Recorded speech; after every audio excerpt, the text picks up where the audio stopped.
32 years before the death of Revan Solmer. The mighty kingdom of Versailles was ruled by his elder brother, King Daron Solmer. History remembers him as the worst ruler Versailles ever saw.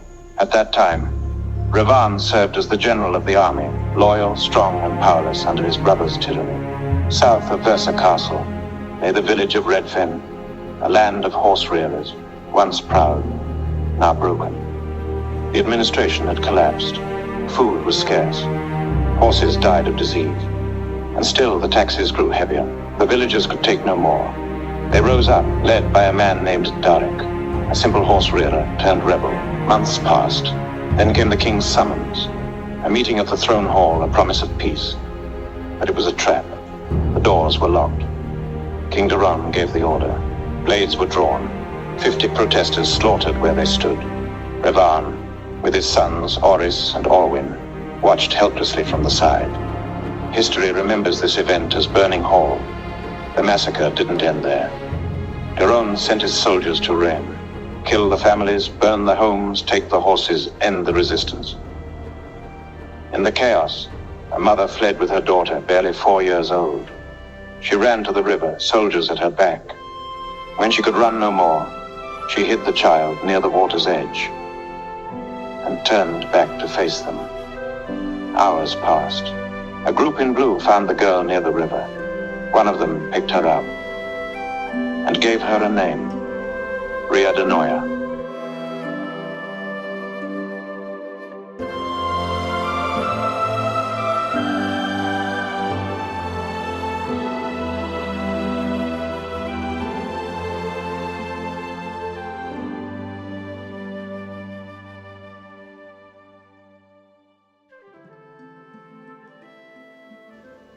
Years later, King Revan fell in battle, slain by the marshals during the Northern War. Oris, his elder son, marched north to avenge his father and to bring his body home. Before leaving, he named his brother Orwin regent. In the frozen wilds of the north, Orwis met a warrior from the NOYAS tribe, Ria. They argued, then fell in love. Together, they defeated the marshal general who had seized the Kier mines. But victory came at a price. Orwis was stabbed from behind, saved only by the NOYAS warriors. He was taken in and healed. There, in the heart of the NOYAS tribe, Ria whispered the truth: she was pregnant. Orwis wept with joy and promised to return, to take her back to Versailles as his queen.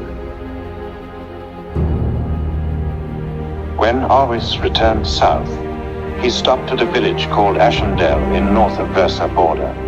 There he met Eldros, once a minister, now a fugitive. Eldros spoke with sorrow.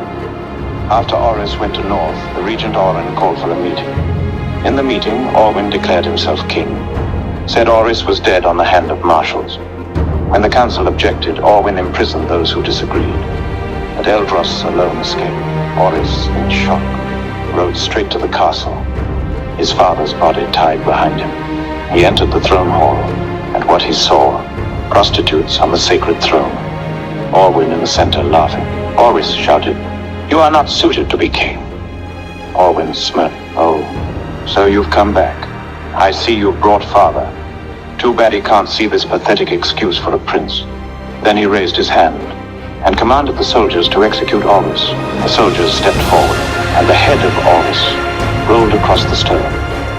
Versailles fell into decay. Weeks passed. The King Orwin did not rule. He feasted, he drank. He drowned himself in women and wine. Orwin was not interested in administration.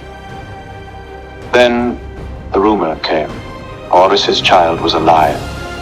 A seed growing in the womb of a woman in the north. Orwin grew restless. He wanted to find her. He sent a soldier, Kibu, to find her. But Kibu never returned. Weeks later, a raven arrived. A blood-soaked letter, a severed finger tied to it. "You are king of Versailles, not of the NOYAS." Orwin trembled. Rage filled him. "Who are NOYAS?" Orwin was surprised. He summoned the rings, 6 of the deadliest assassins and kingdom spy in Versailles. And he gave them one command: bring me the woman alive. A few weeks later, the rings returned. They had her, Ria, pregnant, silent, unbowed. Orwin laughed. He ordered the drums to play. He danced. He drank. then walked up to her and sliced off Littlefinger. "This is for my man, Kibu." The drums stopped. He pointed to the sea. "Take her to the Osoniha. Let the crocodiles feast." Osoniha, also known as Crocodile Island, is an island located at south of Versailles. No human can survive in this island because the island consists of thousands of man-eating crocodiles. This was a punishment method practiced by the Empire from centuries. But days later, the gatekeeper of Versailles ran in, panicked. Thousands of blue-dressed people are marching towards the castle, blue banners, animals with them, tigers, wolves, lions. Orwyn stepped onto the balcony. He laughed. "Let them come. We are Lux. They are but savages." He ordered the army forward and sat down to enjoy the show. But the NOYAS were not ordinary warriors. They were tie-home masters, wielders of nature itself. Soldiers flew like leaves in the wind. The beasts tore through iron and flesh. Kazo Noya, the Noya chieftain, burst through the gates, up the steps, to the balcony. He held a blade to Orwyn's throat. Where is Rhea? The anger and rage of King Orwyn was dissolved quickly. The king fell to his knees. The Crocodile Island. "Osoniha, please, don't kill me." Akazo turned to his warriors. "Go, bring her back. If she's not alive, burn this kingdom to ash." Kobiro Noya led the group. They reached the sea, and what they saw, they would never forget.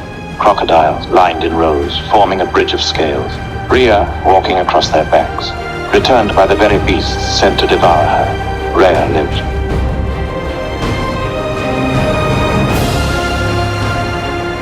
The Noyas left Versailles.